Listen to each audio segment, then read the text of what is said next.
Good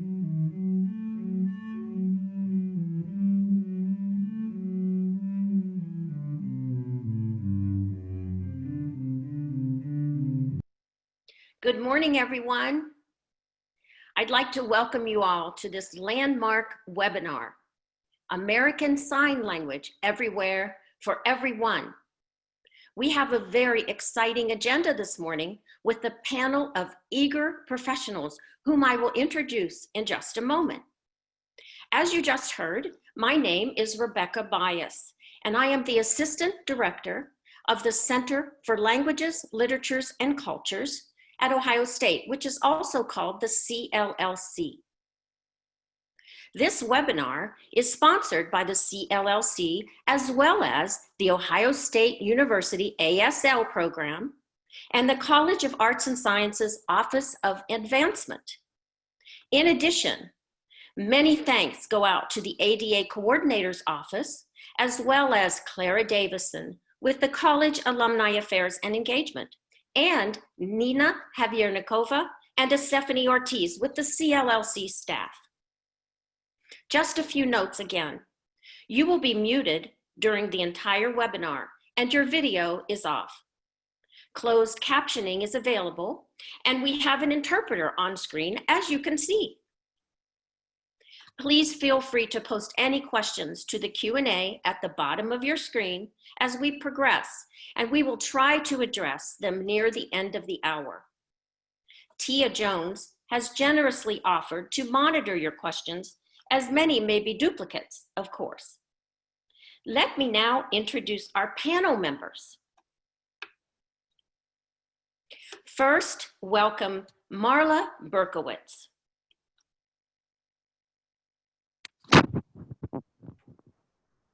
Hello, hi Rebecca. Marla is a senior lecturer in the ASL program and the state's only certified deaf interpreter, or CDI. You may recognize her as she has achieved much notoriety as the lead interpreter for Governor DeWine's daily televised coronavirus updates. In light of the constantly changing horizon of the pandemic, making these critical messages readily accessible to the deaf and hard of hearing community has been tantamount. This important work by Marla has surely captured the attention of the public. Hi, Marla, again. Next, please welcome Tia Jones. Good morning. Good morning, Tia. Tia is the program coordinator for the ASL program at OSU. Tia will tell us about the OSU ASL program and some exciting recent changes. Welcome, Tia. Thank you for having me. Now, please welcome to our panel, Kristen Wickham-Saxon.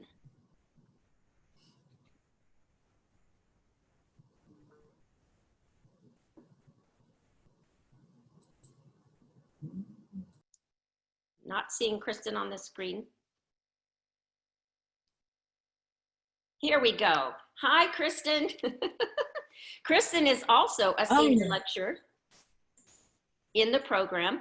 Kristen will join Marla this morning to discuss OSU's service learning course, the intersection of American Sign Language, deaf culture, and the deaf community. Welcome, Kristen. Thank you. Lastly, we are pleased to have Tamara Steele.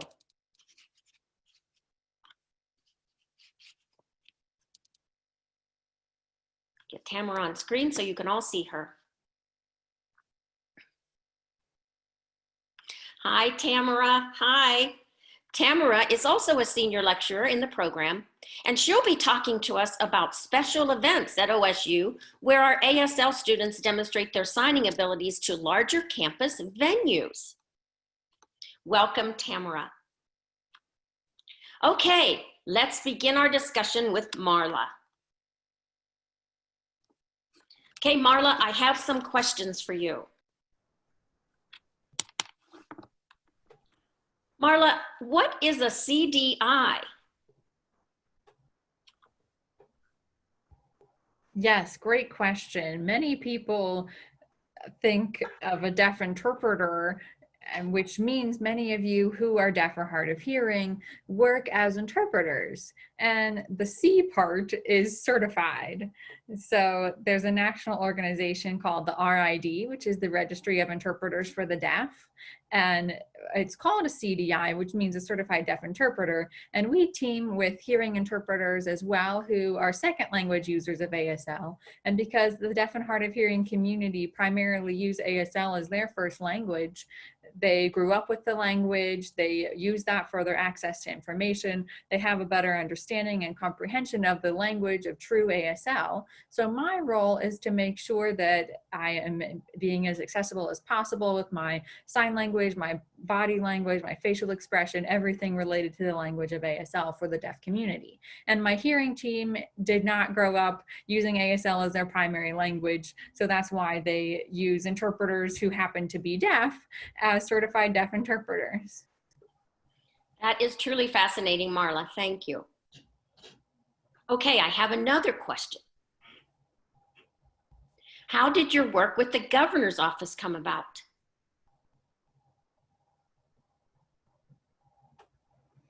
Yes, how I began working with the governor is really, I never dreamed that I would be, but I do happen to be the certified deaf interpreter in Ohio. I live in the Columbus area, and the governor and his office have a partnership with two agencies. One is a state agency called OOD, which is Opportunities for Ohioans with Disabilities, or OOD, that state agency that provides a wide range of services for deaf and hard of hearing individuals and other folks with disabilities as well. And OOD has a contract with an interpreting agency called Deaf Services Center. I have been for a long time contracting as an interpreter with Deaf Services Center, and they hired me through there because they know that I live in the Columbus area and I have a lot of experience interpreting in front of large audiences in high profile settings, that kind of work. And I've done other types of interpreting work as well, but for this kind of work for the governor, it's very rare to find someone who does have that skill already in a similar setting as that. So that is how I began to work with the governor. Thank you so much. Okay, this may seem like a silly question, but how do you know what the governor is saying?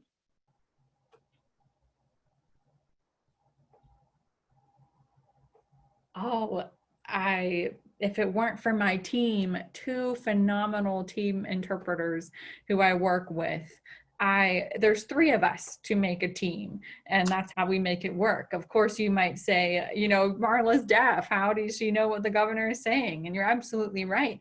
There are two other hearing interpreters, and each of them have a specific role to play. One of the hearing interpreters is called a feeder, which means that she sits at a 6-foot distance across from me, of course, maintaining that distance, and feeds to me everything that the governor is saying. The pace, the tone of his voice, the affect, everything that's involved with that. That's important information to know. And of course, previously with Dr. Amy Acton, we don't have her anymore, but now the Lieutenant Governor, John Husted, feeding to me what they say as well. They each have different tone and affect of how they use their voices, so they're letting me know about that too. And then we have a second interpreter who is the support for both me and the feed interpreter. So she has a whiteboard where she writes down pertinent information, such as specific numbers that are coming at us, rapid fire statistics, how many people have contracted the virus, how many deaths have happened. All these numbers are being thrown at us at a very fast pace. So the other interpreter is taking that information down on the whiteboard to make sure that we can remember each of those numbers or specific people's names who are mentioned, all those minute details. So it really takes three of us working together to make this team successful and make the interpretation process happen smoothly. A lot of people say that it seems like it's a very smooth process, but it's a very challenging situation because everything is happening so fast. Great.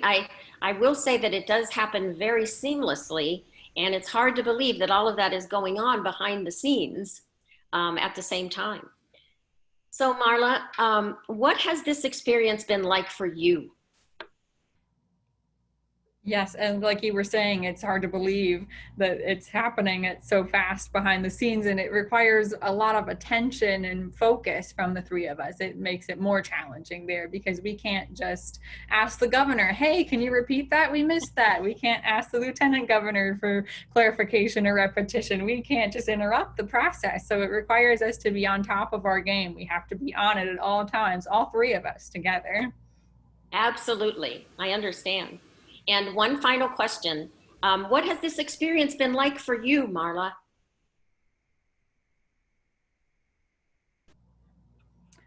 Oh, what's it been like for me? Well, first, I never even dreamed that I would become like a celebrity here. And I am thankful to my dear fans. I want to say hi to all of you. I'm very thankful to all of you.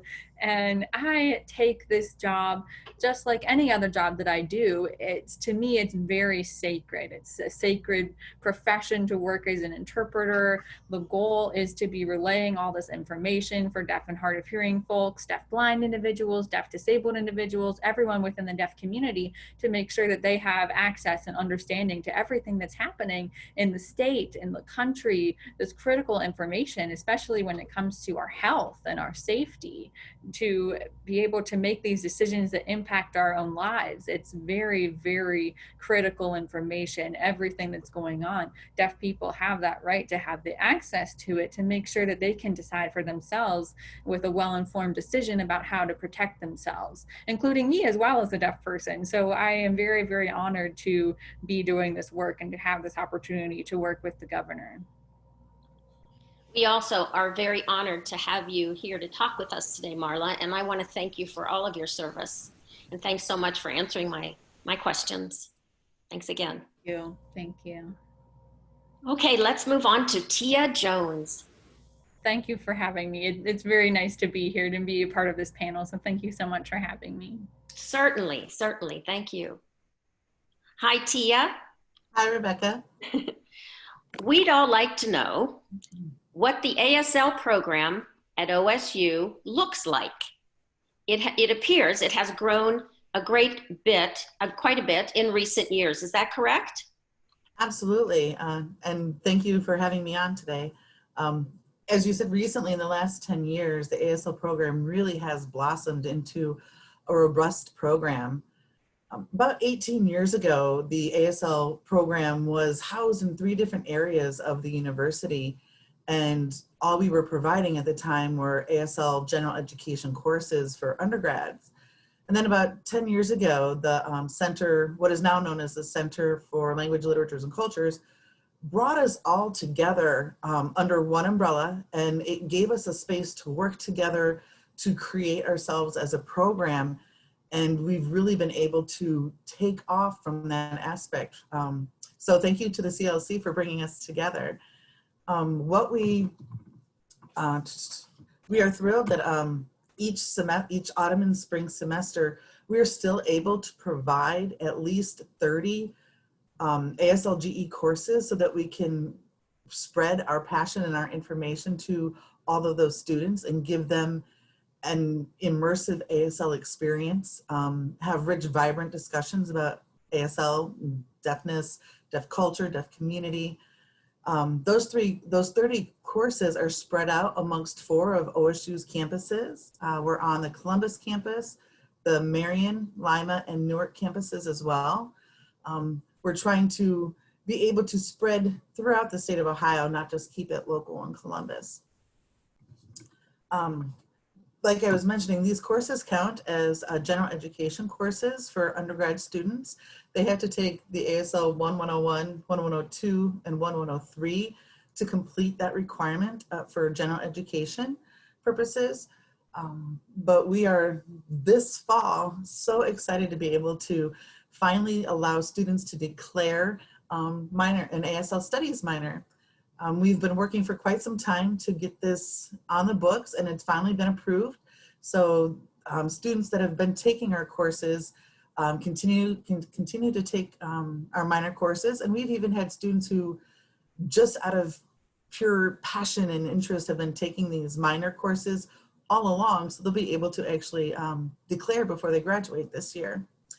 The ASL study minor, we're eager to work with students to be able to expand their study of ASL and provide them with opportunities for exploration of into how human language takes shape in a medium of expression other than just speech.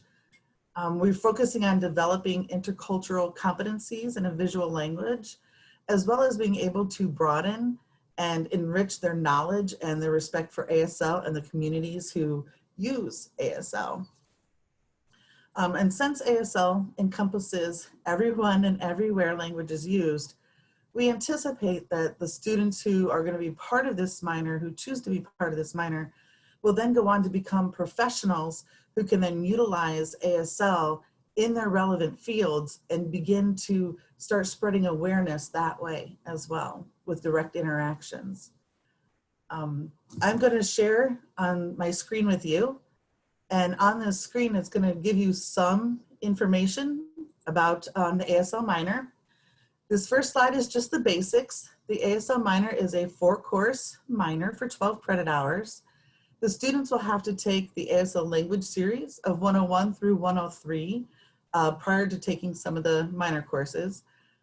If you are interested in the minor, you must pass the ASL 1, 2, and 3 courses with at least a C+ or higher to be able to then finish up the minor and be able to declare it. There's 3 core courses to the minor, and one of those core courses can be taken before you finish the language series. Oops. All right, something happened here, hang on a second. I don't want to get into all of the description here, but the 3 core courses are ASL 2104, and that is American Sign Language Conversational Discourse. This course is offered each fall and spring semester. The ASL 3105, which is American Sign Language Literature. This course this year is offered in the spring of 2021 with the hopes that next year we'll be able to offer it fall and spring as well. ASL 3350, which is the 3rd of the core courses, is American Deaf Art and Literature. And this course is offered in the fall of this year with the hopes that we'll be able to offer it in the spring and then every fall and spring semester after that. The elective courses, I'm not going to go through and describe them either, but you'll be able to see the list on the screen. We have courses everywhere from ASL 4189, which is Marla and Kristen are going to talk about here in a few minutes, to classes that teach foreign language pedagogy and interaction, to courses about introduction to disability studies, as well as introduction to linguistics. So students pick one of these courses as their elective course, and that is the minor.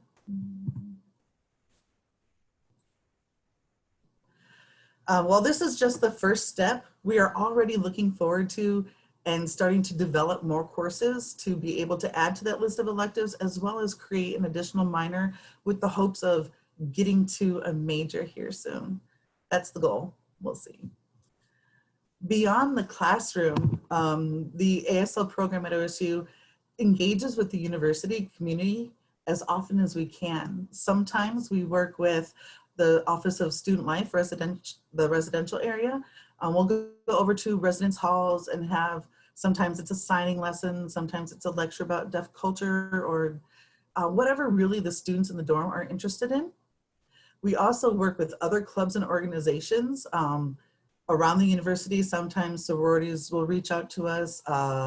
Other clubs like the Polyglot Club have reached out prior, and we've gone and we've given, again, presentations. It's really fascinating that there's students beyond who really want to learn and really want to just have an understanding of what ASL is and who's part of that community.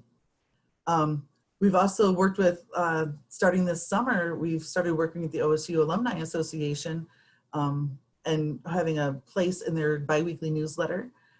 And we've also worked with groups outside of the university as well. They'll reach out to us and we'll try to do whatever we can to provide them with the information that they need.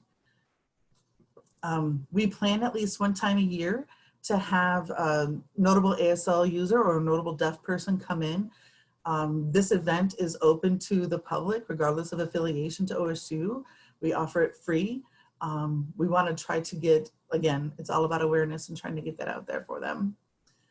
We also support other departments who bring ASL or deaf people to campus in some form or manner. So we're always working and engaging collaboratively with other departments on campus to make awareness take shape. And finally, I'd like to talk about real briefly our Deaf Hearing Club at OSU. Two other of our senior lecturers in the program are advisors to this social club on campus, and anybody, regardless of their ASL signing level, can come and take part of a silent club.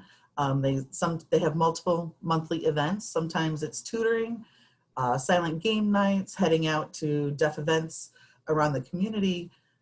Really, they're so creative in what they come up with their events. But they try to incorporate the deaf students on campus along with the ASL students. So that way everybody has some kind of connection together. I could go on and on. Ask my team, they'll tell you I could go on and on. But I don't want to take up any more time. I really want you guys to hear about our service learning course, and I want you to hear about our other events that Tamara's going to talk about. So I'm going to go back to monitoring the questions, and I look forward to the rest of the presentations. Thank you so much, Tia. I work in the CLLC and I work with you every day, but I still learned a lot from your presentation, and we're very, very proud to have ASL under the roof of the CLLC. Thank you again.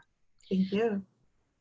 It's also very interesting, as you have seen by now, as many academics do, our talented staff have skills that extend way beyond teaching. It is also very fascinating to note that ASL is the #4 most populated language of interest among colleges and universities. Okay, let's move on now to Kristen and Marla's presentation. They're going to talk about the OSU Service Learning course. So Kristen and Marla, I'll let you take it away. Hi, everyone. Good morning. I'm Kristen, and I have a sign that refers to me in ASL that's here by my forehead. Marla is here to support me in this presentation, and she'll add and expand on the things that I say as she would like. 3 years ago, in the spring of 2017, was our first semester with the ASL course, the Service Learning course, 4189S. The course is called The Intersection of ASL, Deaf Culture, and Deaf Community. It's an amazing course, and our students do really well in the course. The students are required to read articles that are assigned and then reflect and do self-analysis about those.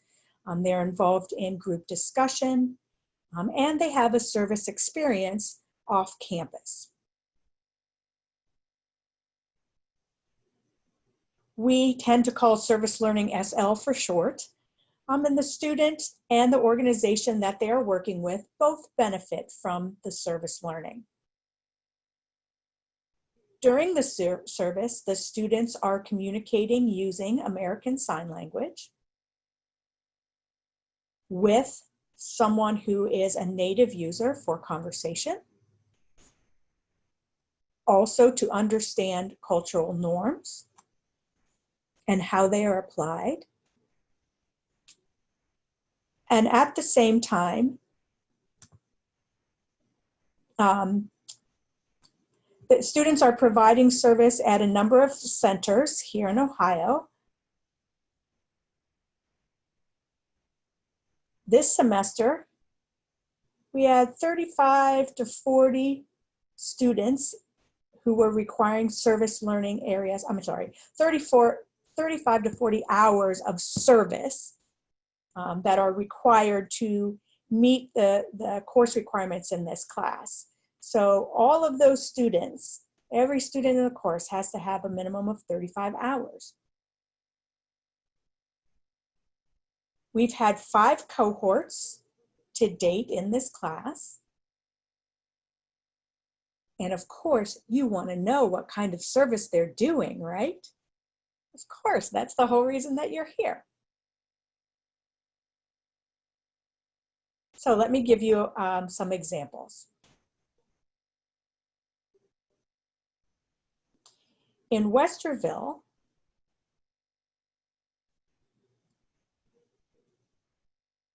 there is a organization called Columbus Colony Elderly Care.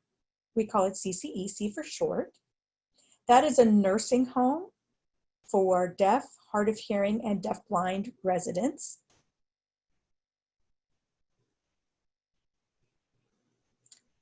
Our young adults and the senior citizens there form lasting friendships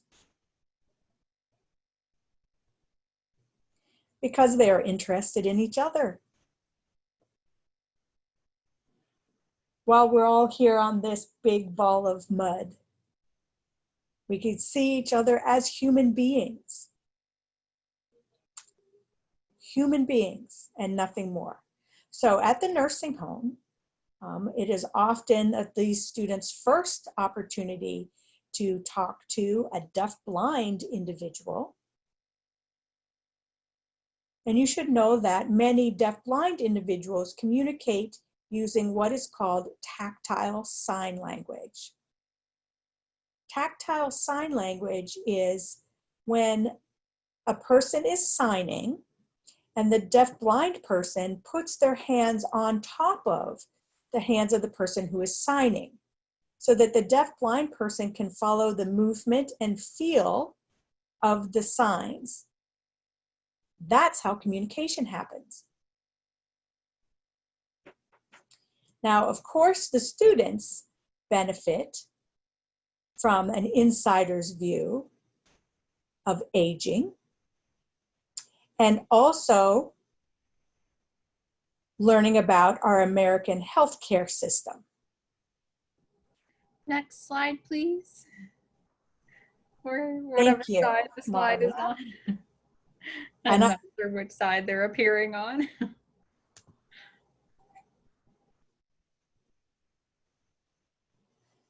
So we have work with senior citizens. At the other end of the spectrum, our students work with young adults and students at the Ohio School for the Deaf. At OSD, they do a couple of different things. They're involved in the students' after-school life activities, such as tutoring. They also are involved in a program that's specific for empowerment called Girls on the Run. It doesn't actually involve running, but it also involves development of self-esteem and personal empowerment. We apologize. We're having technical difficulties with the slides. So we're going to slide 2 now, but we're going to the next slide. So sorry about that. No problem, thank you. So at OSD, our students have, again, the opportunity to experience their inner child and to look back and reflect on how they also learned through play.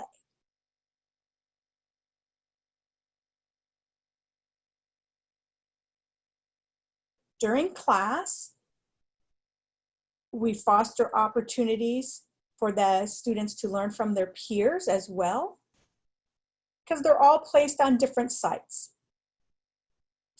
with our different community collaborators. And various challenges arise based on where they are, their creative solutions and ideas.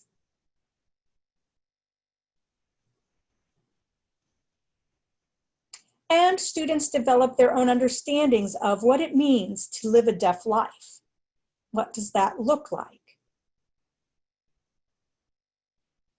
So we have experiences with deaf children and with senior citizens. And so as a class, we're able to look at that whole range of experience, and the students do find this fascinating. We just finished with slide 2, but we're still having technical difficulties, so we apologize about that. We're going on to the next slide now. Thank you.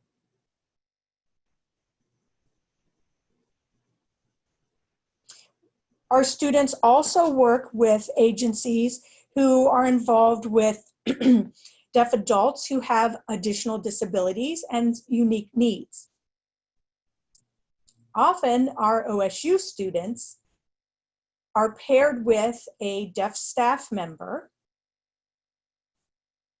and they work side by side doing things like, oh, I don't know, daily independent living support.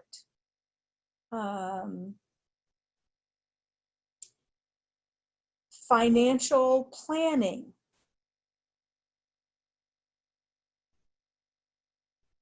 Involved with individuals' different hobbies and interests, playing games perhaps. And maybe even how to plan a healthy meal, teaching individuals how to do that.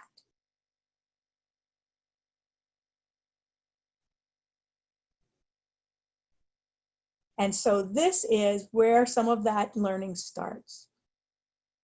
Another partnership that we have is with agencies who work with sensitive and highly confidential information.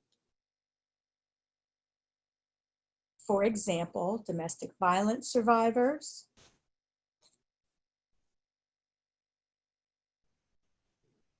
so our service learning students and the deaf professional work side by side, but our students do not really work with the domestic violence survivors to honor their confidentiality and to respect their trauma as well.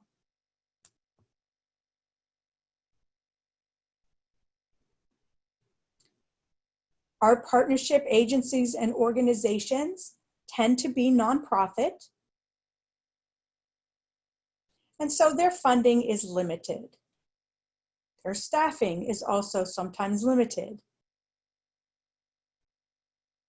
And so our students often contribute to the behind the scenes work.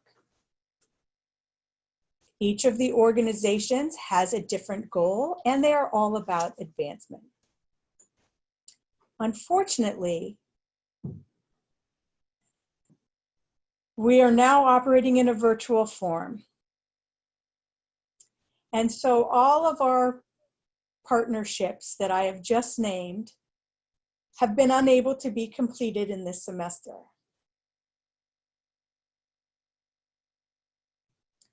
So now, when our events are finished, when this event is finished, we'll share with you some resources for all of these different organizations that have been involved so far. Marla, yes, you had something you'd like to add, please.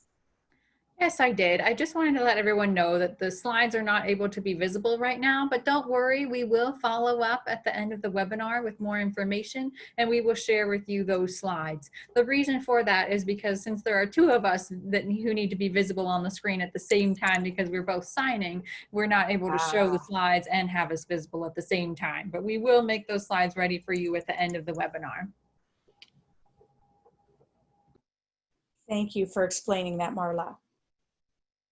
So that is a wonderful lead-in to the discussion of our course, which is what we've been talking about now. Excuse me.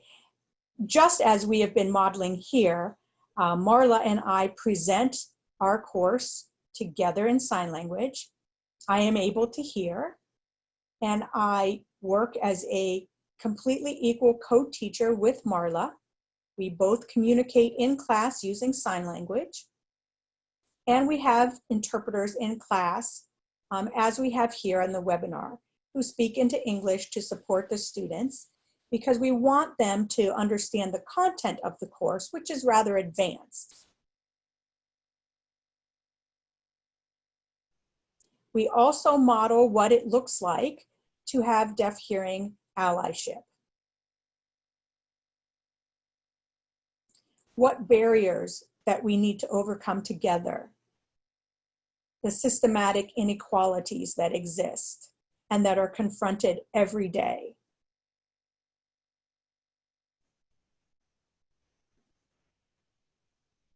So we have our traditional community partnerships and our students.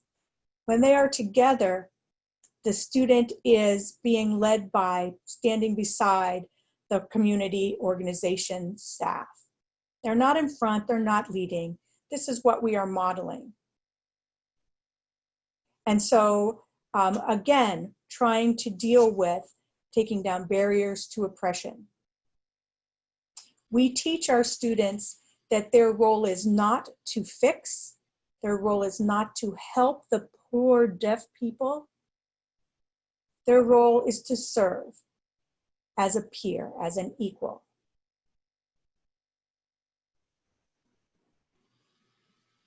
And so maybe you're saying to yourself, this is pretty trite, but honestly, this course is a life-changing experience for students. We've had former students continue their service learning experiences, continue developing skills, because those experiences have greatly impacted their lives. When the courses are finished, the students continue volunteering,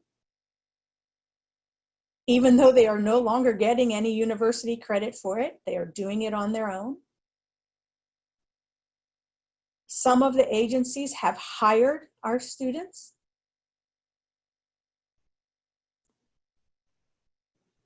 Other students have gone on for more education to become interpreters.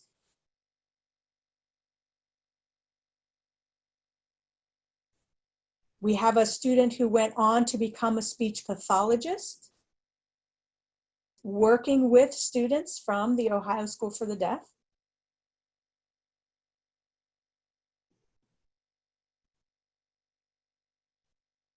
We had one student who was very much into astronomy, and she is working on an international level, designing planetariums that are accessible to a variety of people, including deaf, blind individuals and autistic individuals.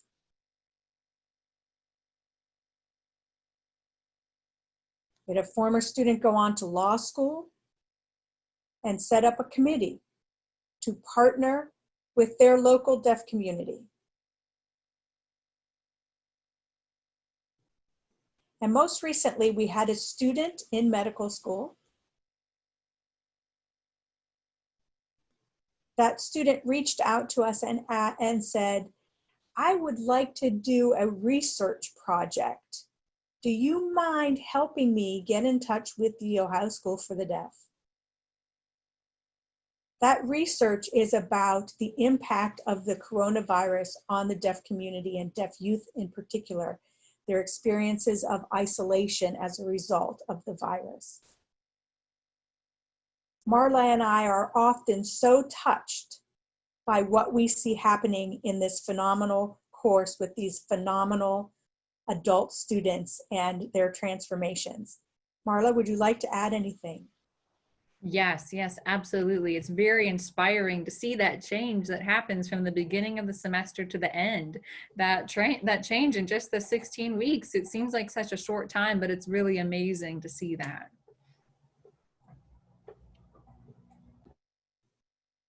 I like how you said, it's only 16 weeks. The reason I like that comment is because maybe the people who are part of our webinar today are thinking to themselves, I was a student not so long ago, and then this coronavirus hit. So like back in March, right? It just happened in March and everything started closing up. And so it went on, everything went online. And so what happened? So We were all ordered to stay at home. Campus was closed. And the students felt a little bit heartbroken, honestly, because their academic and personal relationships that they were developing were suddenly cut short, put on hold. And there was no closure. They didn't have the opportunity to say goodbye to the people they were working with on their service learning projects. There was no wrap up. Fortunately, our amazing students kept in contact with their partners, their community partners. Some of them were involved in fundraising activities that they continued to be involved in. And remember, I was talking to you about the nursing home, you know, all those residents who are there isolated, they're not allowed to have any visitors. Our students wrote and drew cards, pictures, greetings of various kinds. Some of them made 3D art and sent them on a regular basis over hundreds and hundreds of these over to the nursing home. And it showed the residents that we cared about them. They cared about them. They weren't forgetting them. Marla and I are so proud of how our students represent themselves and the university, and most importantly, their commitment to service with, not for, but with the deaf community and the ASL signing community. So our plan for the future is to offer this course again next year, again in the spring of 2021.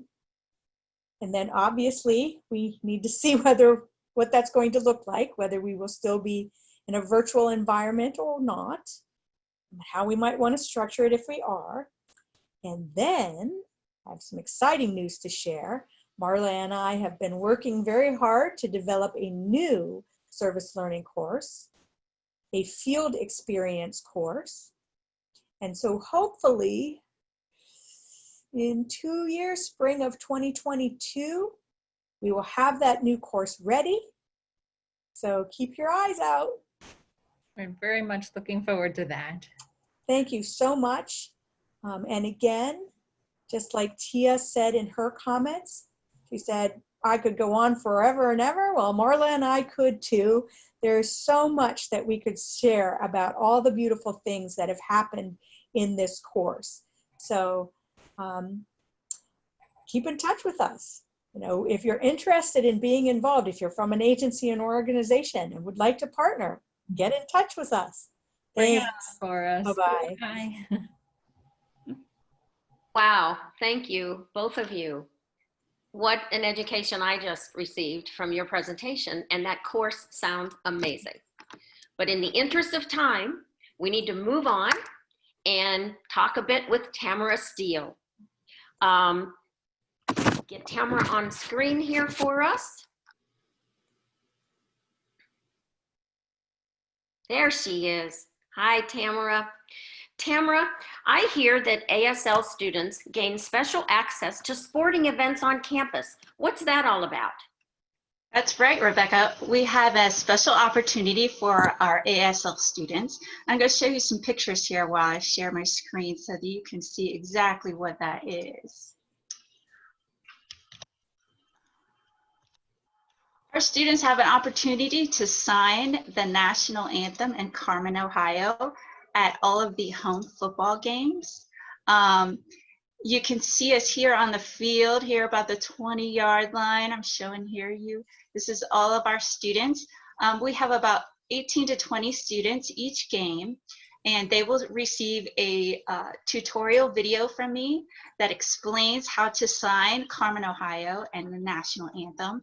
And they take this video and they practice it and learn how to sign the songs on their own. And then on game day, we all come together and practice the songs together. We practice how to get out on the field together. And then during pregame, during pregame, we go out and we do Carmen, Ohio and the national anthem here. If you look closely, right here in the middle is me. So I'm out there with our students, and I can't tell you what a thrill this is for our students to have this opportunity to be standing on the football field with this sea of red Buckeye fans around them. And we just know that there's some deaf and hard of hearing fans out there as well that are able to watch these songs and watch us perform those songs out there on the field. This is a group of our students, and you'll see that we all have the same shirts on. And similar to what Rebecca has behind her on her background, it has an OHIO on their shirt and sign language, or it has OSU on their shirt. And those kind of identify who we are as a group, representing Ohio State and our ASL program and the deaf community. Not only do we do football games, but we also do basketball games. For the men's home basketball games, you can see our signers here. We only have 4. Basketball games are a little more intimate, smaller setting. They go and perform only the national anthem out here with the ROTC for the national anthem at the beginning of the basketball games. Again, this is another thrilling event that our students always tell me that it's the highlight of their college career to be able to take part of this. And of course, sometimes we get a chance to get Brutus involved with us too. So this is a great opportunity for our ASL students to take part in. No other languages have the opportunity to do this. Spanish students or German students, ASL is the only language that is represented at these events, and we couldn't be more thrilled to be a part of it. Again, to participate in this event, it's for any undergrad student who is taking any of our classes, or if they've taken all of the classes that they need and are still an undergrad student, they can participate in joining us on the field and on the court at the games. Well, we couldn't let you get by without learning a few signs. So I'm going to teach you some signs that you can use in your everyday life, and I'm also going to teach you a couple signs from the songs that we do for Carmen, Ohio, and for the national anthem. So let's start with this one. Usually when you greet someone and it's about this time of day, you would sign good morning. So we could do that together. This one starts from your chin and it's good morning. And this hand is down here like this, comes in at the elbow like that, morning. So we have good morning. Good. And then another sign that's very useful is the sign for thank you. Thank you. Now, if you notice, thank you and good are the same sign. Thank you. Good morning. It's also the sign for you're welcome. You're welcome. Or thank you. Okay. And then a sign that we have from Carmen, Ohio is friend. We talk about how firm thy friendship. So if you take your 2 index fingers, turn them down this way, and one comes over the top that way, and one that way. Kind of thinking of it like you're hugging your friend, giving them a hug. Friend. Okay. Good. And then one sign from the national anthem, you take your hand like your arm like this again. Make this one a flagpole, and this is the sign for flag. So your hand becomes the flag, like this. Okay. So again, let's practice that again. Good morning. Good morning. Thank you. You're welcome. Friend, friend, and flag. So keep practicing. Rebecca, are you ready? Yes.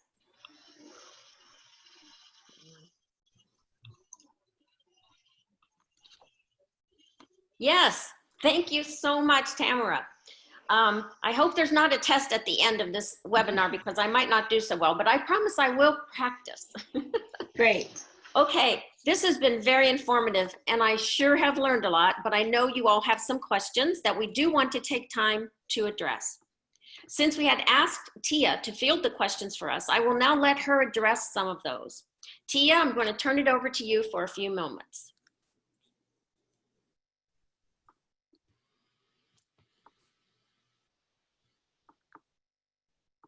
Just a moment, we'll get Tia on the screen.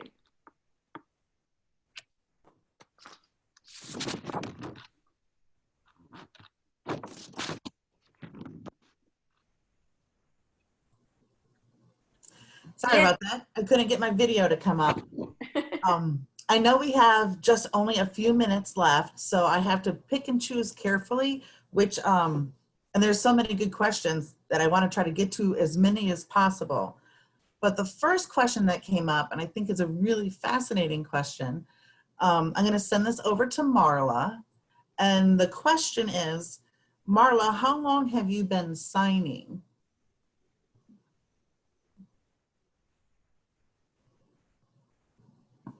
Thank you for your question. That's a great question.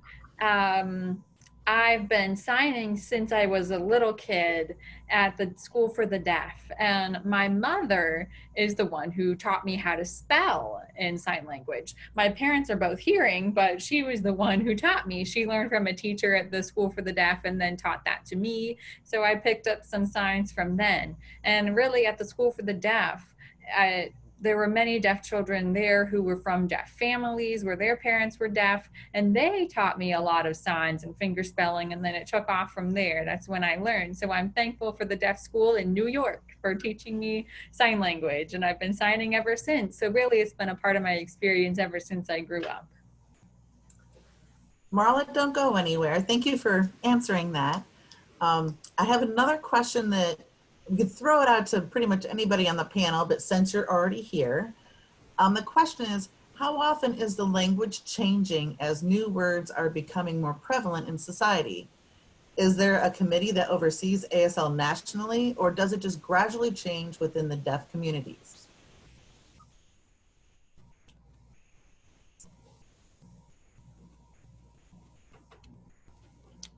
Good question. Just the same as any other language in the world, it starts from the local level. So yes, it's from the deaf and hard of hearing, deaf blind, deaf disabled community. All of us there tend to modify the language with new vocabulary.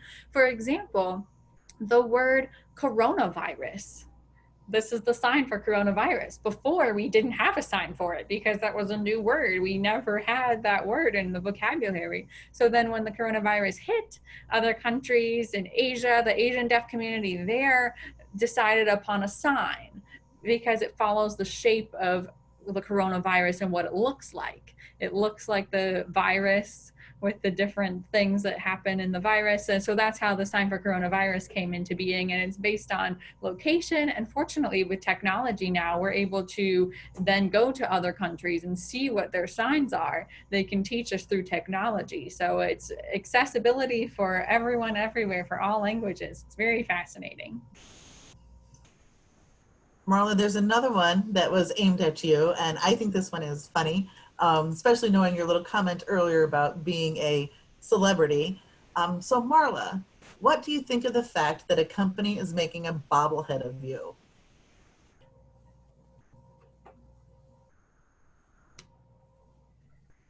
Yes, that was a little bit odd for me to have that, to have a bobblehead of myself, my face on a bobblehead, my hands, my whole body, the color of my shirt, everything down to my jacket was on that bobblehead. It was the glasses, everything. So that was very interesting to see. But the best part for me about that is not because of the bobblehead itself, but the cause. They have asked them to donate the proceeds from that bobblehead to a local nursing home that is designed by deaf people for deaf people. And that nursing home is called Columbus Colony Elderly Care, or CCEC. Kristen and I mentioned that briefly in terms of our service learning course, and that is the same nursing home. And they are in desperate need of help with masks and various PPE and equipment such as that. So I asked the people who made the bobblehead to donate a percentage of the proceeds to CCEC, and they were willing willing to do that. So that made me feel very good about that. It's a nice way to take advantage of my celebrity status in a way to do something good like that. Thanks, Marla. I now need to throw a question to Tamara. This is from one of our ASL students. She is part of our lineup to do the national anthem this semester. So her question to you is, will we still get to sign the national anthem this year with reduced capacity at sporting events? Ooh, that's the question we all want to know. I think the athletic department is still trying to decide what their plan is as far as having spectators, having cheerleaders, having band, having us at the games. I haven't heard any official word yet, but I am in touch with them. And when I find out, I will make sure that my signers who are eagerly waiting to start their season, I will make sure they know. But fingers crossed, because I would really like to still be a part of it. Thanks, Tamara. Now, there's a ton of questions on here that are all about the ASL program and the ASL minors. So I'm going to take just a minute. This will be the last thing that I address because we need to wrap up for 11 o'clock. But I'm going to try to address several of those questions all at once. A couple of the questions were related to, can we declare the minor right now? You need to, if you're a student and you want to declare the minor, you need to wait until after the beginning of fall term. Right now it is still in process, and the registrar's office needs to put it into their system so that it can go out to the advisors so they can actually be declared. That's not done yet. The last time I checked in with the academic advising office, they said because there's so much happening with moving of classrooms and stuff, some of that stuff got kind of put on hold. They did say it will happen. You just need to be patient a little bit more and wait until after the beginning of fall term. I will be sending out as soon as I know, as soon as I hear from the advising office and from the registrar's office that it is in the system, I'll make sure that it gets sent out to all the teachers and all the teachers can tell everybody to go ahead and declare it. I'll make sure that advisors know. So just a little bit longer, hang on. You will still be able to declare it for fall. Another one related to the minor was, can an online student take the minor? Currently, we have courses that are online due to the shift of pandemic stuff. What that means for the future to be able to complete the full minor, we don't know yet. Initially, it wasn't set up that way. And we need to, this year, the ASL program is going to look at our program as a whole and try to figure out what can we do after this return to normalcy, if that ever happens, what that looks like for ASL classes from at OSU online. How we want to have a path for both online courses and in-person courses, but we need to create a plan. And then there's some background stuff that we need to do to make that happen. So I don't have an answer for you yet. This year, there will be classes online for sure, because we are going to be offering, some instructors need to remain at home. Others will be in person. So we're going to try to offer as many as we can of both options, but we don't have a full online program for either the minor or the ASL language classes yet. We might, we don't know what that's going to look like. It's a conversation we're having this year. And I literally just ran out of time. If you have any questions or any of these questions that are here, I will do my best to get answers out. You're always more than welcome to email me, and I will answer all of your questions individually if I can, if I did not get a chance to answer them today. You will be receiving resources, and in that will be the Deaf Hearing Club link and all these other resources to our program and to everything else. So Rebecca, I'm sorry, I took up more time than I thought, but it is 11 o'clock, so I need to turn it back over to you. But I will get to everybody's questions. Thank you so much, Tia. And of course, now we have run out of time. We hope you have enjoyed this webinar today and that we've answered your questions. We want to thank you all for your kind participation. As you have all seen, the ASL program at Ohio State is very exciting, and the work of our talented staff extends far beyond the university walls. We hope it was as enlightening for you as it was for me. Again, many thanks go out to the ASL faculty and our production and planning staff. They have all made this happen so seamlessly today. We will provide some follow-up resources, as we said, for you all after this event via email. Thank you all, and remember, ASL is everywhere for everyone.